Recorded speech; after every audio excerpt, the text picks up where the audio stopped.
Hello, all. I'm Bill, and this is In the Library. I've read several books about President Abraham Lincoln and events in his life, but I didn't know much about his widow, Mary Todd Lincoln. Then I came across this book, The Trials of Mrs. Lincoln by Samuel Schreiner. So, let's turn some pages.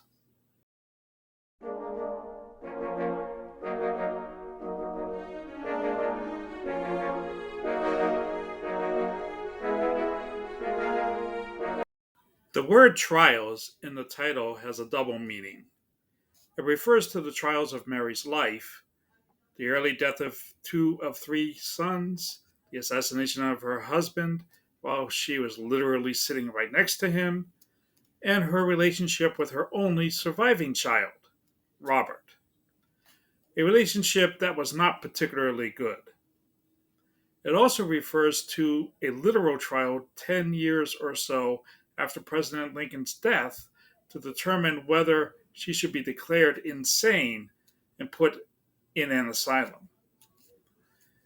This is the question that Schreiner wants to explore.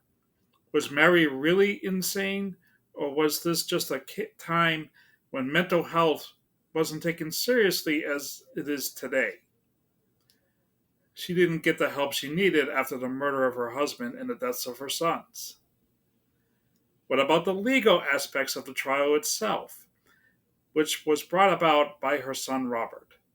A trial she found out about only about an hour ahead of time.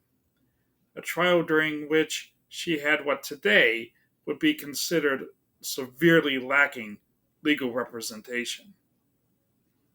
Then there's the money factor. Once the president died, she had to fight Congress to get some sort of pension. She was always worried that she would run out of money, despite her shopping sprees. Hey, you want more behind the scenes, early access, and all kinds of other goodies? Check out our Patreon. Link is down in the description.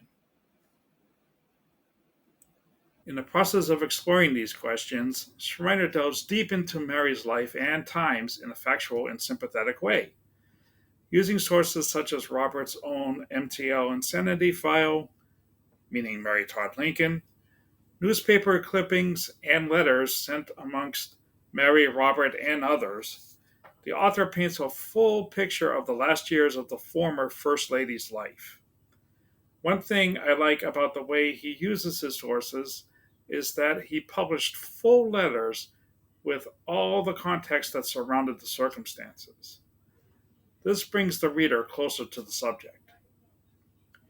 If the book's ultimate purpose is to give us a biographical sketch of the players in the context of retrying the case, then the last chapter, as you might expect, is the closing argument.